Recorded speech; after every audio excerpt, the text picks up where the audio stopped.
Hi friends, welcome to my channel. இன்றைக்கி நம்ம என்ன பார்க்க போகிறோன்னா பப்பாயா சோப் தாங்க பார்க்க போகிறோம். ஆமாங்க, பப்பாயா சோப் ரெடி பண்ணுறது எப்படின்றத பார்க்கலாம். அதுக்கு முன்னாடி நம்ம சேனலை சப்ஸ்கிரைப் பண்ணலைன்னா சப்ஸ்கிரைப் பண்ணிக்கோங்க. பக்கத்தில் உள்ள பெல் பட்டனையும் ப்ரெஸ் பண்ணிக்கோங்க. அப்போ தான் நம்மளோட வீடியோ உங்களுக்கு நோட்டிஃபிகேஷனில் வரும். ஆமாங்க, இந்த பப்பாயா சோப் எப்படிலாம் ரெடி பண்ணேன் அதை பற்றி தான் பார்க்கலாம். வாங்க வீடியோக்குள்ளே போகலாம். நம்ம இப்போ பப்பாளி பழம் சோப்பு ரெடி பண்ணுறனால நம்ம ஒரு பப்பாளி பழம் எடுத்துக்கிறோனுங்க. இந்த பப்பாளி பழம் வந்து கொஞ்சம் பெருசாக இருக்கிறனால இதில் நான் பாதி தாங்க எடுத்துக்கிறேன். ஃபஸ்ட்டு இந்த பப்பாளி பழத்தில் நம்மளுக்கு ஃபேஸ்க்கு நம்மளோட ஸ்கின்னுக்கு என்னென்ன பெனிஃபிட் வருதுன்றதை பார்த்துக்கலாங்க. அதுக்கடுத்து இந்த பப்பாளி பழத்தை நான் எப்படி யூஸ் பண்ணணுன்றதை சொல்கிறேன். பப்பாளி பழத்தில் பார்த்தீங்கன்னா விட்டமின் சி சத்து அதிகமாகவே இருக்குங்க. இது சருமத்தில் உள்ள கொலாஜனை உற்பத்தியை வந்து அதிகரிக்குதுன்னே சொல்லலாம்.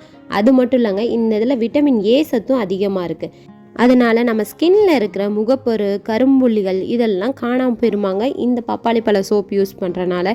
ஃபஸ்ட்டு இந்த பப்பாளி பழ தோலை வந்து நல்லா சீவிக்கிறணுங்க. சீவிட்டு இப்போ நம்ம பாதி பழம் தான் தேவைப்படுன்றனால நான் அரை பழத்தை மட்டும் கட் பண்ணிக்கிறேன். அதாவது 2 கட் பண்ணிக்கிட்டு அதில் பாதியை மட்டும் தான் இப்போ நான் யூஸ் பண்ண போகிறேன் சோப்புக்குன்னு. இது நான் வாங்குறப்ப பார்த்தீங்கன்னா நாட்டு பழம்னு நினச்சி தாங்க வாங்கினேன். இதை கட் பண்ணி பார்த்தோம்னா ஹைப்ரிட் பழமாக இருக்குது. இது ஹைப்ரிட் பழம்னு எப்படி கண்டுபிடிக்கிறதுன்னு பார்த்தீங்கன்னா இதுக்குள்ளே விதையே இல்லை. விதையே இல்லைன்னா அது ஹைப்ரிட் பழங்க. உள்ளே நிறையா விதை இருந்துச்சுன்னா அது நாட்டு பழம். இங்கே பாருங்கள், இப்போ 2 பழத்தையும் வெட்டியாச்சு. இதில் நல்லா நம்ம வெளியெல்லாம் தோலை சீவியாச்சுங்க. இந்த தோலை சீவினா தான் நம்மளுக்கு வந்து ஈஸியாக இருக்கும் நம்ம கட் பண்ணி அரைக்கிறதுக்கு. ஏன்னா தோலில் வந்து கொஞ்சம் வெள்ளை பால் இருக்கும், அது வந்து நம்மளுக்கு சேராது, ஒரு மாதிரி அலர்ஜி ஏற்படுத்துன்றனால தோலை நம்ம கட் பண்ணிக்கிறணும். இந்த மாதிரி ஒரு மிக்ஸி ஜாரை எடுத்துக்கிறோம் நாங்கள். இந்த மிக்ஸி ஜாரை நம்ம எது மசாலா பொடி அரைச்சிருந்தோம்னா நல்லா கழுவிட்டு வெயிலில் காய வச்சுட்டு தாங்க இதை அரைக்கணும். இல்லைன்னா அந்த காரம் எதுவும் அரைச்சிருந்தோம்னா குழந்தைங்க யாரும் யூஸ் பண்ணோம்னா சேராது. அதனால் கழுவி வெயிலில் காய வச்சுட்டு இப்போ இந்த பழத்தெல்லாம் குட்டி குட்டியாக நம்ம கட் பண்ணி போட்டுடலாங்க. பப்பாளி பழத்தில் பார்த்திங்கன்னா இயற்கையாகவே டெட் செல்லாம் ரிமூவ் பண்ணுங்க. அதனால நம்ம ஸ்கின் வந்து பார்த்திங்கன்னா நல்லா பிரைட்டாக க்ளோவாக காமிக்குங்க. இந்த பப்பாளி பழத்தில் பாப்பைன்ற ஒன்று இருக்குங்க. இந்த பாப்பைன் பார்த்திங்கன்னா தோலில் உள்ள அழுக்கு, அப்புறம் எண்ணெய் பசை, இதை எல்லாமே நீக்கிறதுக்கு இது ஹெல்ப் பண்ணுதுன்னு சொல்லலாங்க. அந்த அளவுக்கு பெஸ்ட் ரிசல்ட்டை கொடுக்கும் இந்த பப்பாளி சோப்பு. இந்த மாதிரி கட் பண்ணி வச்சுக்கணுங்க. கட் பண்ணிவிட்டு இதை நல்லா அரைச்சி எடுத்துடணும். இந்த மாதிரி பேஸ்ட்டில் வருங்க. இந்த பேஸ்ட்டை வந்து இப்போ நம்ம தனியாக எடுத்து வச்சுக்கலாம். அதுக்கு அடுத்து நம்ம கிளிசரின் சோப்பு எடுக்கணுங்க. நான் இன்றைக்கி எடுத்துருக்கிறது கிளிசரின் சோப்பு அப்போலோவில் உள்ள கிளிசரின் சோப் தாங்க. ஆமாங்க, அப்போலோவில் ஆஃபரில் போட்டிருப்பாங்க. முன்னாடி அந்த கூடையில் நீங்கள் பார்த்தீங்கன்னா 2 பொருள் எடுத்தால் 100 ரூபா அப்படின்ற மாதிரி இருக்கும். இந்த ஒரு பாக்ஸ்லேயே 2 சோப்பு இருக்கும். நீங்கள் 2 பாக்ஸ் எடுத்திங்கன்னா 100 ரூபா தான். ரொம்ப சீப் அண்ட் பெஸ்ட்டாக கிடைக்கும். இதில் வந்து பார்த்திங்கன்னா இந்த சோப்பை வந்து நம்ம பிரிச்சுக்கலாம். இது ஃபுல்லும் கிளிசரின் சோப் தான். இதை எடுத்துகிட்டு நம்ம சின்ன சின்னதாக கட் பண்ணிக்கலாம் ஃப்ரெண்ட்ஸ். ஏற்கனவே என்கிட்ட வீட்டில் 2 சோப்பு இருந்தனால இந்த 2 சோப்பும் இன்னும் ஒரு 2 சோப்பு எடுத்திருக்கேன். இது எல்லாத்தையும் இப்போ நான் கட் பண்ண போகிறேன். இந்த அளவு கட் பண்ணி வச்சுக்கணும் ஃப்ரெண்ட்ஸ். சின்ன சின்னதாக கட் பண்ணோம்னா நம்மளுக்கு சீக்கிரமாக மெல்ட் ஆயிரும். இப்போ ஒரு பாத்திரத்தில் தண்ணி கொஞ்சமாக ஊற்றி அதை நம்ம ஹீட் பண்ணணும் ஃப்ரெண்ட்ஸ். இப்போ நம்ம அதை ஹீட் பண்ணிவிட்டு நம்ம ஆல்ரெடி எடுத்து வச்சுருக்கோம் பாருங்கள் சோப்பு, கிளிசரின் சோப்பு, அதை எல்லாத்தையுமே மெல்ட் பண்ணணும். அதுக்காண்டி ஒரு பாத்திரத்தில் இந்த சோப்பை எல்லாம் கொட்டி அந்த தண்ணிக்குள்ளே டபுள் பாயிலிங் மெத்தட் படி பண்ண போகிறோம். இப்போ இந்த சோப்பெல்லாம் நம்ம எடுத்து அந்த தண்ணிக்குள்ளே வைக்கணும். அந்த ஹீட்லேயே இது மெல்ட் ஆயிரும். இந்த சோப்பு செஞ்சு நாங்கள் யூஸ் பண்ணிவிட்டு அதில் பெஸ்ட்டு ரிசல்ட்டு கொடுத்துட்ட பிறகு தாங்க உங்களுக்கு இந்த வீடியோவே நான் போஸ்ட் பண்ணுறேன். குழந்தைங்கள்லேருந்து பெரியவங்க வரை யூஸ் பண்ணலாம். என்னோடய குழந்தைங்களுக்கு நான் யூஸ் பண்ணேன். நல்ல ஸ்கின் வந்து பயங்கர பிரைட்டாக காமிச்சிச்சு. இதை வந்து நல்லா மெல்ட் பண்ணிடணுங்க. மெல்ட் பண்ணுறப்ப கொஞ்சம் கொஞ்சமாக தான் மெல்ட் ஆகும். இதை வந்து நீங்கள் ஹையில் மெல்ட் பண்ணிங்கன்னா அதில் இருக்கிற கீழே உள்ள தண்ணி வந்து உங்களுக்கு சோப்பில் பட்டுரும். அப்புறம் சோப்பு சீக்கிரம் கெட்டு போயிடும். அதனால சிம்லேயே வச்சிங்கன்னா சீக்கிரமாகவே மெல்ட் ஆயிரும்.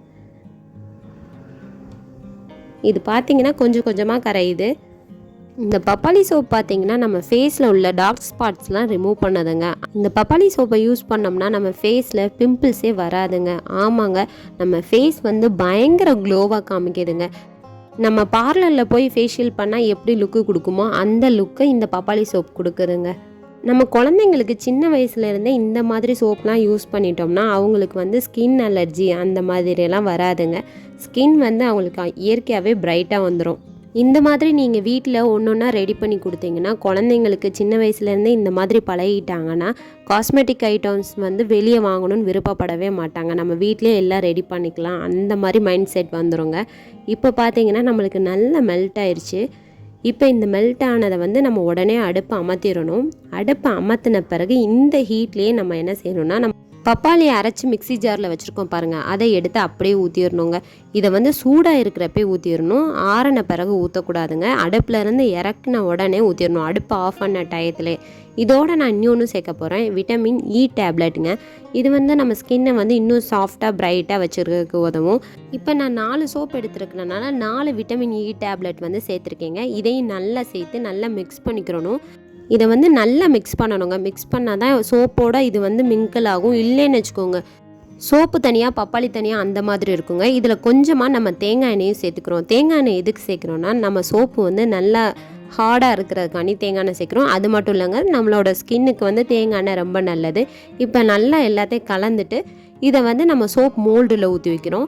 இப்போ சோப்பு மோல்டு வந்து என்னது சின்னதாக இருக்கிறதுனால இது பத்தாதுன்றதுக்காண்டி நான் 3 கிண்ணம் எடுத்து வச்சுருக்கேங்க. அதுலேயும் தேங்காய் எண்ணெய் ஃபுல்லும் தடவிட்டு இந்த மாதிரி ஊற்றி வச்சுக்கிறோம். நாங்கள் இந்த மாதிரி 4 கிண்ணம் எடுத்திருக்கேங்க. ஆனால் நான் எனக்கு ஊற்றுறப்ப பார்த்தீங்கன்னா 3 கிண்ணம் தான் வந்துச்சு. அது இன்னொரு கிண்ணம் வரல. சரியா பரவாயில்ல அப்படின்ட்டு மற்ற எல்லாத்துலேயுமே ஃபுல்லாக ஊற்றி வச்சுட்டேங்க. இதுக்கு வந்து ஒரு 4 மணி நேரம் வெயிட் பண்ணால் போதும், சோப்பு ரெடி ஆயிரும். ஆனால் நான் வந்து உடனே எடுக்கலைங்க. இன்றைக்கி ஈவினிங் ஊற்றி வச்சுட்டு நான் மறுநாள் காலையில் தாங்க இதை எடுத்து பார்த்தேன். பார்த்தீங்கன்னா சோப்பு ஃபுல்லும் எல்லாத்துலேயும் ஊற்றி வச்சுட்டு சரி காயட்டும் அப்படின்ட்டு மறுநாள் காலையில் எந்திரிச்சு எடுத்து பார்த்தப்ப சூப்பராக வந்துருந்துச்சுங்க. இப்போ பாருங்கள் சோப்பு நல்லா காஞ்சிருச்சு. நல்லா காஞ்சால் தான் உங்களுக்கு அழகாக வரும், இல்லைன்னா மேலாப்பில் காஞ்சிட்டு இதாக இருக்கும். அதனால் நான் காலையில் தாங்க எடுத்தேன், ஈவினிங் ஊற்றி வச்சுட்டேன். இப்போ பாருங்கள் ஒவ்வொரு சோப்பும் எவ்வளோ அழகாக வந்திருக்குன்னு. பார்க்கவே சூப்பராக இருந்துச்சுங்க. நல்ல ஹார்டாகவும் இருந்துச்சு, நல்லா இருந்துச்சு சோப்பு. நம்ம ஹேண்ட்மேட் சோப்புன்றது ஹேண்ட்மேட் சோப் தாங்க, அதுக்கு ஈடாக எதுவும் கிடையாது. இப்போ பாருங்கள் நான் ஒவ்வொரு சோப்பாக எடுக்கிறேன். இந்த சோப்பு ரெடி பண்ணுறப்ப என்னோடய குழந்தைங்க எனக்கு இந்த சோப்பு அப்படின்னு டிசைட் பண்ணிட்டாங்க. இது பார்த்திங்கன்னா ஓவல் ஷேப்பு, அதுக்கடுத்து பார்த்திங்கன்னா ஹார்ட் ஷேப்புங்க. ஆனால் இது வந்து ரொம்ப கஷ்டப்பட்டுலாம் இல்லைங்க, சோப் மோல்டில் ஈஸியாகவே வந்துருச்சு. இப்படி நமக்கு திருப்பினோம்னா உடனே வந்துடுது. பாருங்கள் பார்க்கவே எவ்வளோ அழகாக இருக்குன்னு. நம்ம வீட்டில் செஞ்சதுன்னு நம்மளாலே நம்ப முடியலைங்க. அதுக்கடுத்து பார்த்திங்கன்னா ரவுண்ட் ஷேப்புங்க. அப்புறம் இந்த கிண்ணத்தில் ஊற்றி வச்சுருக்கோங்களேங்க, இந்த கிண்ணத்தில் ஊற்றி வச்சுருக்கதை என்ன பண்ணுறது, நம்ம இப்படி தட்டி பார்த்தேன் ஆனால் வரலை. அப்புறம் சரி நம்ம கத்தியை வச்சு சைடில் ஒரு இது பண்ணி பார்ப்போம் அப்படின்னோடனே அலேக்காக வந்துருச்சுங்க. இங்கே பாருங்கள், எனக்கே ஆச்சரியமாக இருந்துச்சு. நான் ஃபஸ்ட் டைம் இந்த தடவை கிண்ணத்தில் இந்த தடவை தான் ஊற்றிருக்கேன். இதுக்கு முன்னாடி வந்து சோப் ரெடி பண்ணியிருக்கோம், பீட்ரூட் சோப்பு, மஞ்சள் சோப்பு அந்த மாதிரிலாம் ரெடி பண்ணியிருக்கோம். ஆனால் சோப்பு மோல்டில் பண்ணியிருக்கோம். இந்த தடவை தான் கிண்ணத்தில் ஊற்றி வச்சுருக்கோம். ஆனால் அழகாக வந்துருச்சுங்க. இங்கே பாருங்கள் பின்னாடி அந்த கிண்ண ஷேஃபே வந்திருக்கு. இங்கே பாருங்கள் அழகாக இருக்குது, சோப்பு மோல்டில் பண்ண மாதிரியே இருக்குது. லைட்டாக நம்ம ஒரு பக்கம் வந்து இது பண்ணோம்னா அது இங்கே பாருங்கள் அப்படியே தனியாக டாப்பாக கலர்ற மாதிரி வருது. இப்போ ரெடி ஆயிடுச்சுங்க. இப்போ நம்மளோட பப்பாளி சோப் ரெடி ஆயிடுச்சு. கண்டிப்பாக உங்களுக்கு இந்த வீடியோ பிடிச்சிருக்குன்னு நினைக்கிறேன். இதே மாதிரி நீங்களும் ட்ரை பண்ணி பாருங்கள் ஃப்ரெண்ட்ஸ். நாங்கள் ஆல்ரெடி டர்மரிக் சோப் பண்ணியிருக்கோங்க, கேரட் சோப் பண்ணியிருக்கோம், பீட்ரூட் சோப் பண்ணியிருக்கோம், first time papaya soap ready பண்ணியிருக்கோம். ஆனால் இத்தனை சோப் ரெடி பண்ணதில் எனக்கு பெஸ்ட்டுன்னு சொன்னேன்னு பார்த்தீங்கன்னா பப்பாளி சோப் தாங்க. இது வந்து பார்த்திங்கன்னா நாங்கள் ஃபஸ்ட்டு நாங்கள் கேரட் சோப்லாம் செய்கிறப்ப கொஞ்சம் அதாவது மெல்ட்டாக இருந்துச்சு, நம்ம தண்ணியில் ஊற்றினோன்னே கரைஞ்சிரும். ஆனால் இந்த பப்பாளி சோப் பார்த்திங்கன்னா நல்லா ஹார்டாகவே இருந்துச்சு. நம்ம கடையில் வாங்கி யூஸ் பண்ண சோப்பு எப்படி இருக்கும், பியர்ஸ் அந்த மாதிரி எஃபெக்டில் இருந்துச்சு. கண்டிப்பாக உங்களுக்கு இந்த வீடியோ பிடிச்சிருக்குன்னு நினைக்கிறேன். எவ்வளோதான் நம்ம கடையில் வாங்கி குழந்தைங்களுக்கு வாங்கி கொடுத்தாலும் நம்ம செஞ்சு அதை குழந்தைங்க யூஸ் பண்ணி அதில் பெஸ்ட்டு ரிசல்ட் கொடுக்குறப்ப அதை விட சந்தோஷம் வேறு எதுவும் இல்லைங்க. கண்டிப்பாக உங்களுக்கு இந்த வீடியோ பிடிச்சிருக்குன்னு நினைக்கிறேன். பிடிச்சிருந்துச்சுன்னா இதே மாதிரி உங்கள் குழந்தைங்களுக்கும் செஞ்சு கொடுங்க, ஏன் நீங்களே செஞ்சு யூஸ் பண்ணலாம். கண்டிப்பாக இந்த வீடியோ உங்களுக்கு பிடிச்சிருக்குன்னு நினைக்கிறேன். பிடிச்சிருந்துச்சுன்னா லைக் பண்ணுங்கள், ஷேர் பண்ணுங்கள், மறக்காமல் சப்ஸ்கிரைப் பண்ணுங்கள் ஃப்ரெண்ட்ஸ். தேங்க்ஸ் ஃபார் வாட்சிங். நெக்ஸ்ட் வீடியோவில் பார்க்கலாம்.